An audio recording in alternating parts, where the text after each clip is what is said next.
bahwa ibu ini dan putrinya positif corona. Ya, 2 orang di Indonesia dinyatakan positif corona. Corona di Indonesia hari ini menembus angka 1.000. 100.000, tembus 200.000. Masih terus terjadi. Tembus 1 juta kasus. Kita lihat. Pandemi COVID-19 sudah melanda Indonesia selama hampir 1 tahun. Hingga saat ini, kasus positif COVID di Indonesia sudah mencapai lebih dari 1 juta jiwa dan terus meningkat. Berbagai kebijakan diterapkan demi menekan angka kematian. Berbagai aspek terdampak akibat pandemik yang berkelanjutan. Meski demikian, kini beberapa sektor mulai dibuka demi memutar roda perekonomian, walau dibatasi oleh protokol kesehatan. Seperti mal, pasar, dan restoran tentunya. Lalu bagaimana dengan sekolah? Ini Bapak Imam Burhanuddin. Carakah yang setiap hari menjaga sekolah tetap bersih dan rapi, meskipun di tengah kondisi pandemik seperti ini. Dan ini Pak Iin Hermawan, yang selalu menjaga sekolah agar tetap aman terkendali, walaupun dalam kondisi pandemik. Kalau bekerja ya seperti biasa, cuma agak kurang sih pekerjaannya, cuma tetap masuk kerja. Pekerjaan saya online nggak online sama aja, sama aja Pak. Seperti biasa Pak. Seperti biasa, normal gitu ya. Perasaan saya gimana ya? Biasanya rame, sekolah rame biasanya, sekarang sepi. Tapi sekolah tetap dalam keadaan bersih. Ya yang jelas bagi Bapak tuh udah merasa jenuh, sudah dari bulan apa itu sampai sekarang kan merasa jenuh begini aja kan. Jadi nggak gimana ya, udah suasananya udah nggak enak, udah nggak nyaman gitu. Kalau pekerjaan tetap dilakukan, cuma ya agak kurang. Tapi kalau saya ini karena di bawah, tetap sampai sore. Kalau pembelajaran di sekolah ya jadi lebih enak untuk Bapak, karena sedikit banyak ya berhadapan sama anak itu kan agak ada termasuk semacam hiburan juga. Kalau kayak gini kan gimana gitu, Jenuh ya Pak? jenuh lah.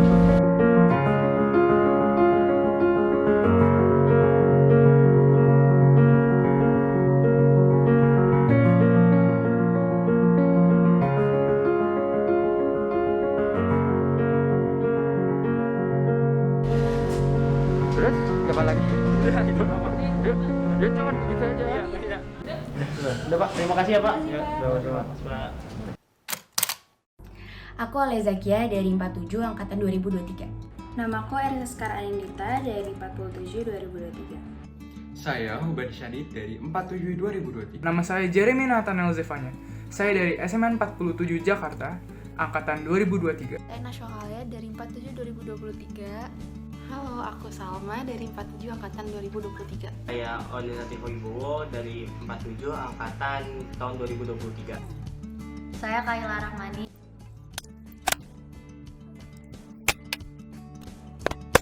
Jujur aja nggak enak sih, soalnya tuh suka ketukar mana waktu belajar, mana juga waktu santai. Mata sih antara senang sama sedih. Melelahkan, mata capek ngeliatin layar terus. Nggak pernah kebayang bakal kayak gini, jujur sedih plus kesel karena nggak sesuai ekspektasi aku. Capek, bingung, stres banget. Bingung.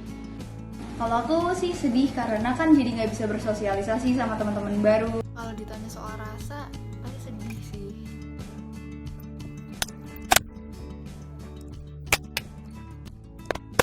Aku kan audio kinestetik ya, jadi tuh sambil dengerin guru, sambil ngelakuin hal-hal lain. Jadi biar nggak bosan. Auditory? Recording, biar abis pelajaran selesai bisa ditonton ulang. Ngajarin teman yang belum paham. Liatin, dengerin, tanya kalau nggak ngerti. Masih sama kayak sekolah offline, kayak ngulang apa yang udah diajarin sama gurunya, materinya diulang lagi.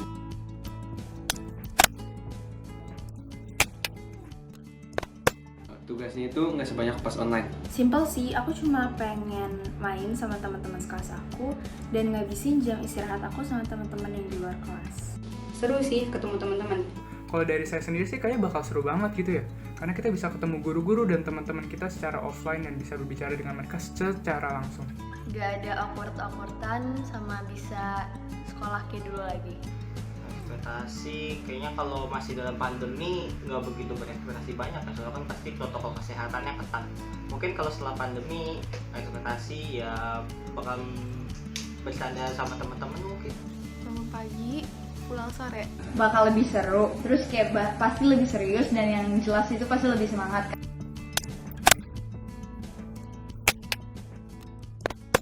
Semoga nilai aku bisa lebih meningkat.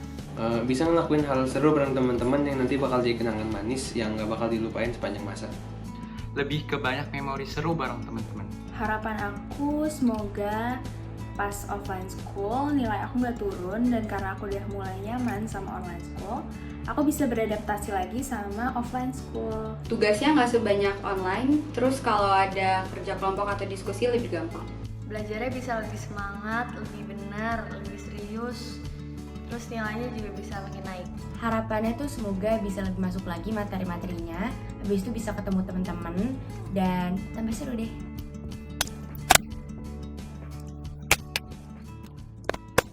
Offline sih, soalnya lebih deket gitu chemistry antara teman-temannya dan juga guru-gurunya.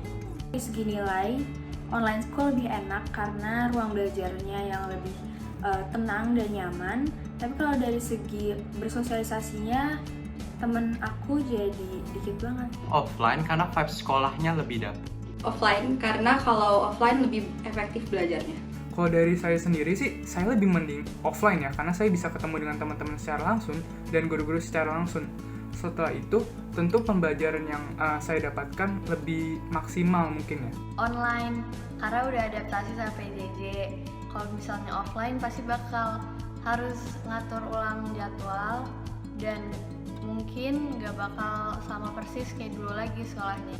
Offline dong, karena bisa main terus ngerjain tugas bareng teman. Kalau ditanya offline atau online, jujur aku pilih offline jauh, karena kalau di rumah tuh distractionnya banyak banget dan jadinya ujung-ujungnya nggak fokus online class, terus jadi nggak ngerti materinya.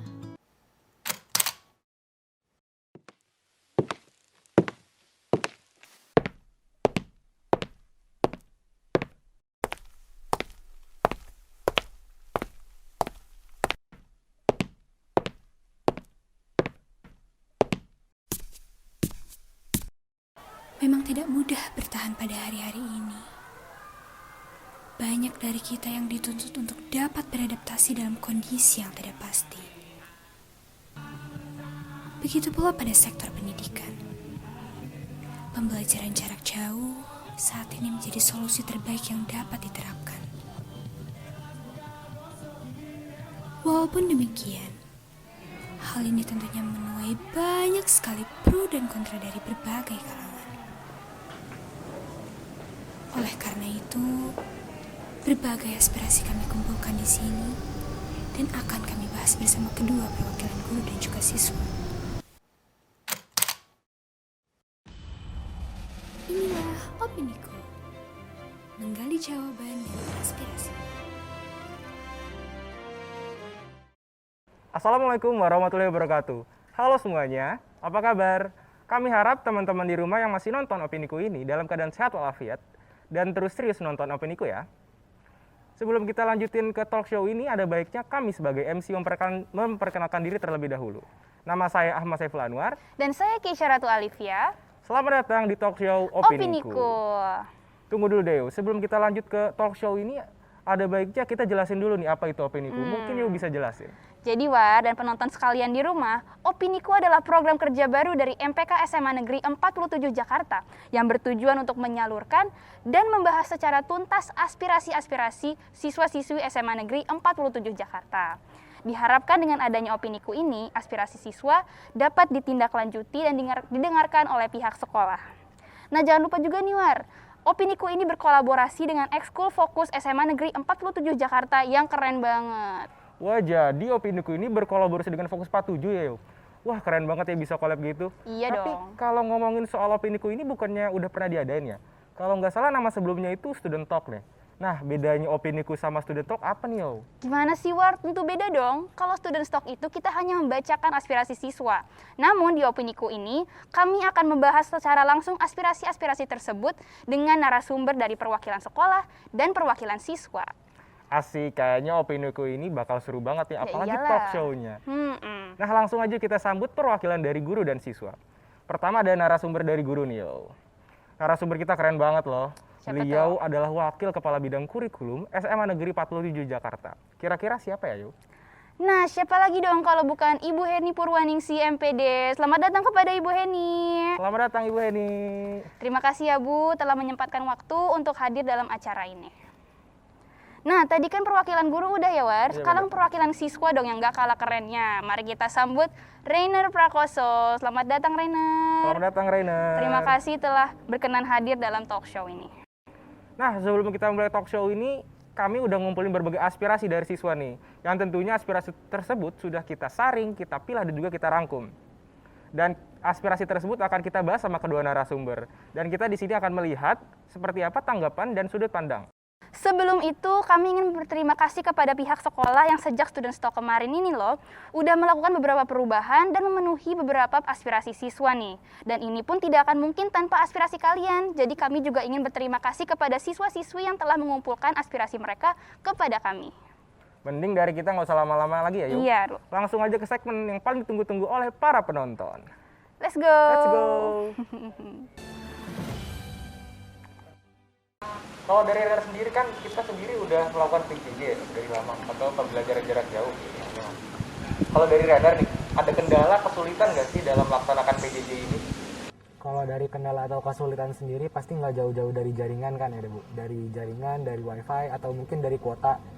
Nah, kan sebenarnya ini kan sebelumnya sudah kita dibantu oleh pemerintah secara langsung dengan diberikannya kuota bantuan nih. Tapi mungkin dalam beberapa waktu ke belakang, bantuan ini mungkin agak terlambat ya, Bu? Bisa atau jadi terlambat ya? Atau mungkin karena saya sendiri dan teman-teman saya belum menerima bantuan ini. Mungkin bantuan ini mungkin hal ini nggak bakal jadi masalah besar bagi siswa-siswa yang memiliki wifi di rumahnya. Tapi saya agak prihatin sama teman-teman saya yang memang menggunakan kuota bantuan sebagai media utama mereka mengikuti PJJ. Nah, tapi saya juga dengar ada statement dari beberapa guru 47 yang mengatakan kalau memang siswa memiliki kendala di jaringan atau di device, bisa saja langsung ke sekolah gitu biar pembelajaran bisa tetap lancar. Jadi menurut Ibu gimana nih penjelasannya? Iya, ya kita mengalaminya, guru juga pernah dapat bantuan berupa kuota ya dari pemerintah dalam provider tertentu ya. Dan ya kita mengucapkan terima kasih lah ya, pada saat-saat sulit kita masih diperhatikan oleh negara yang pasti kita syukuri menjadi suatu nikmat. Kalau sekarang misalnya ada yang dapat, ada yang tidak gitu ya, mungkin informasinya seperti itu ya, atau yang masih terkendala belum menerima, itu kan memang hal-hal yang sifatnya belum bisa kita lakukan gitu ya sebagai seorang apa ya istilahnya ya, kalau di sekolah itu penyelenggara pendidikan gitu ya. Nah, ada satu jalan yang ditempuh oleh sekolah kita tentunya di SMA Negeri 47 Jakarta mulai dari Senin kemarin ya. Setelah melakukan audiensi terutama kepada kelas 10 dan 11 yang ternyata menilik menggunakan kunjungan langsung ya atau supervisi langsung kepada siswa yang apa sih masalahnya sampai dia nggak pernah hadir, apa sih masalahnya tugasnya nggak selesai gitu ya. Kita mengundang siswa, mengundang orang tua dan menyelidiki permasalahan di mana. Ternyata kuota ada tapi jaringan nggak ada karena daerahnya mungkin tertutup ya. Kalau kita di sini kan terbuka, jadi jaringan dari mana saja. Nah, antara rumah satu dengan lain terlalu rapat, banyak tembok, itu juga banyak menyebabkan jaringan sulit. Nah, oleh karena itu ditawarkan siswa tersebut untuk ke sekolah ya. Kita siapkan tempat dengan jarak, kemudian sekolah juga memiliki beberapa perangkat komputer atau mungkin laptop ya.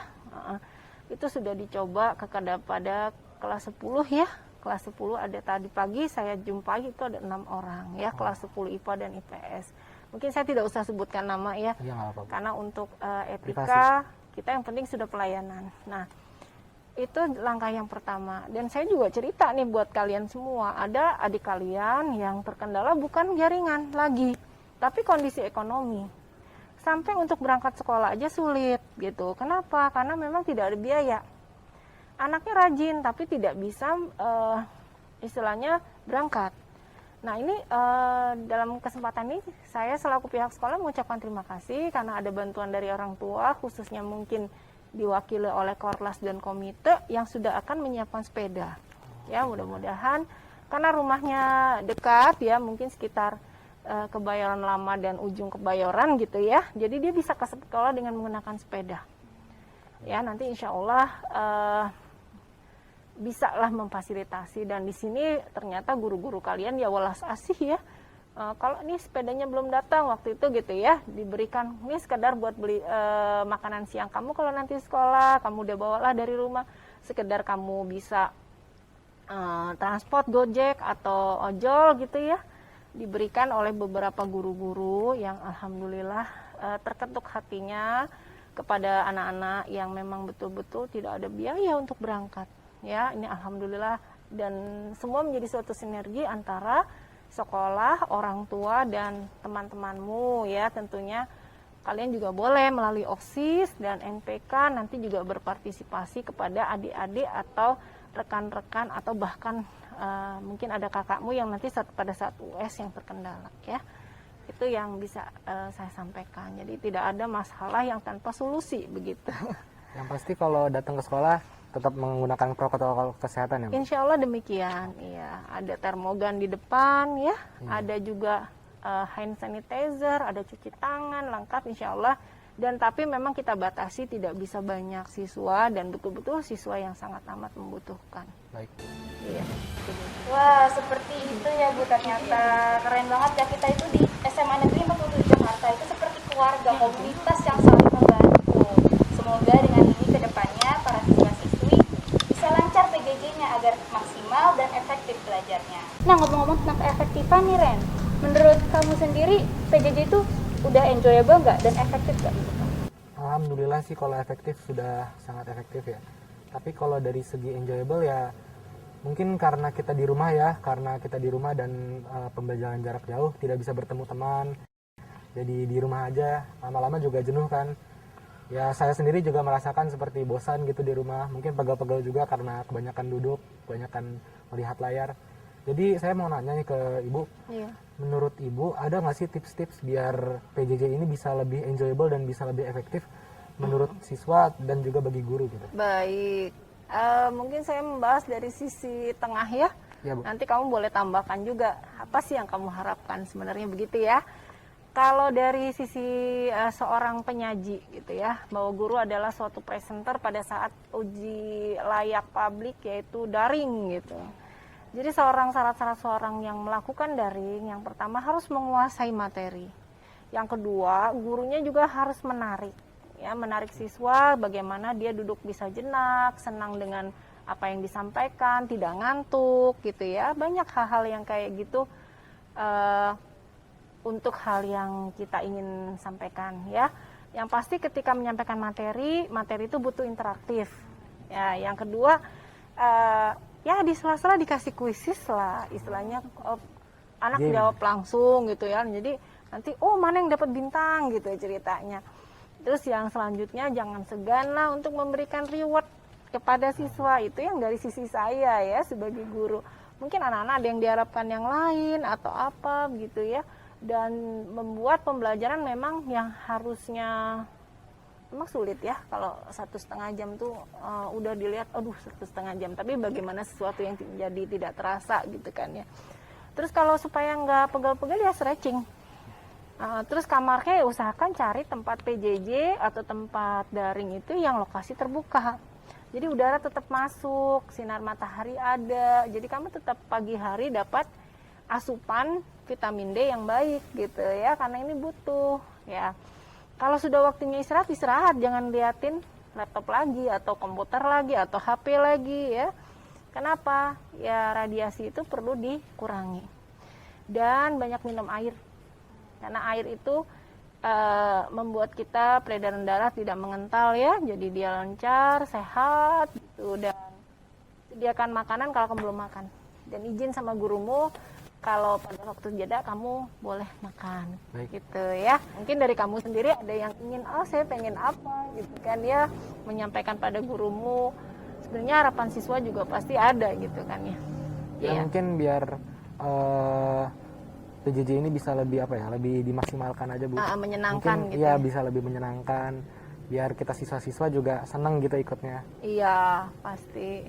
Ya, terus jadi gurunya sama siswanya sama ya, jangan PJJ kalian wajahnya seperti wajah yang baru bangun tidur gitu ya. Gurunya juga nggak boleh baju seadanya, harus menarik begitu, tapi itu memang harus lah, kita kan jadi tontonan pada saat itu ya, supaya menarik gitu. Baik.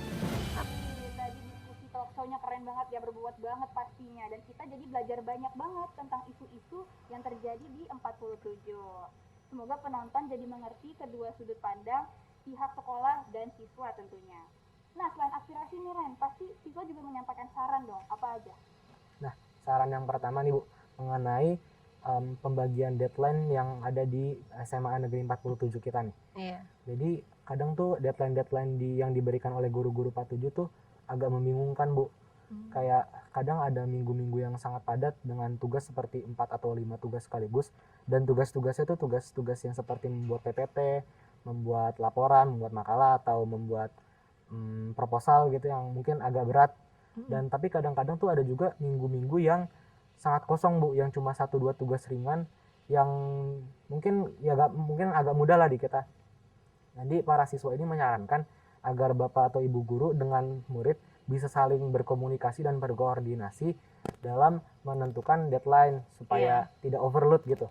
Kalau lagi minggu-minggu overload bisa lebih menyesuaikan gitu. Itu aja sih. Ada lagi nggak nih Rainer yang ingin disampaikan kepada Bu Heli? Satu lagi sih, ini mengenai guru-guru Bu, guru-guru yang mengadakan ulangan dan pembelajaran di luar jam-jam yang sudah ditentukan. Seperti saat sore hari di hari PJJ mungkin, yang menurut saya tuh agak kurang berkenan, soalnya saya sendiri memiliki kesibukan lain seperti les atau mengerjakan tugas lain. Mungkin lagi saat istirahat, atau mungkin yang agak saya sayangkan banget tuh kalau di weekend Bu, soalnya kan weekend itu kan waktu-waktu buat keluarga dan waktu-waktu untuk istirahat. Jadi para siswa ini menyarankan agar Bapak atau Ibu guru tuh bisa lebih menyesuaikan dan memaksimalkan waktu yang sudah ditentukan untuk pembelajaran agar tidak mengambil waktu-waktu di luar waktu itu.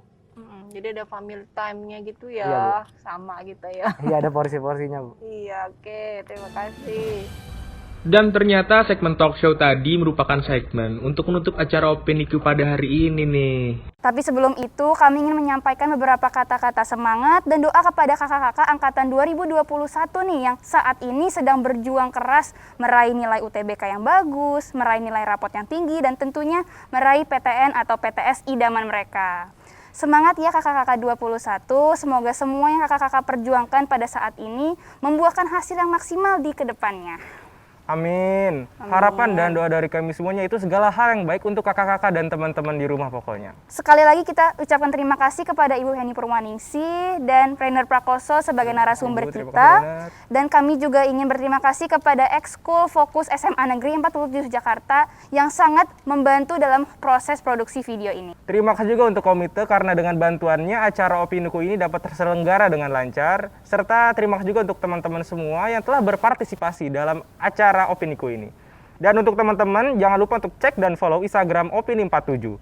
Dan jika kalian ada aspirasi yang ingin disampaikan, langsung aja DM ke Instagram Opini47.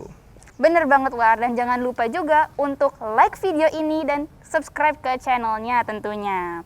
Sampai sini saja ya talk show kita pada hari ini. Kami selaku MC mohon maaf atas kekurangan dan kesalahan dalam penyampaian kami. Kami berdua pamit undur diri, terima kasih juga atas perhatiannya. Wassalamualaikum warahmatullahi wabarakatuh. Bye-bye.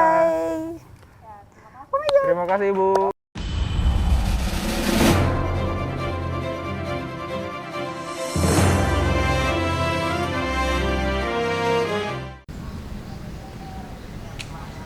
Assalamualaikum warahmatullahi wabarakatuh.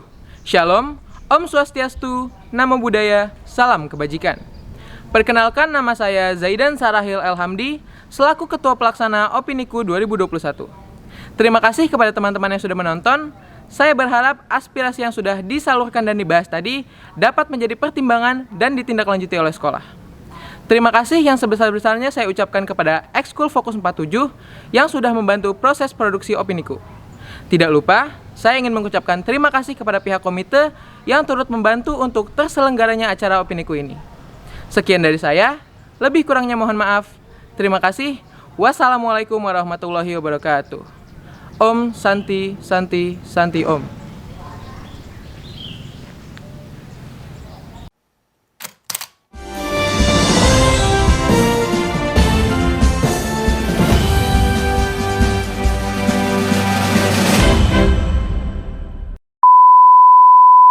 Shalom, Om Swastiastu, Namo Shalom, Om Swastiastu, ada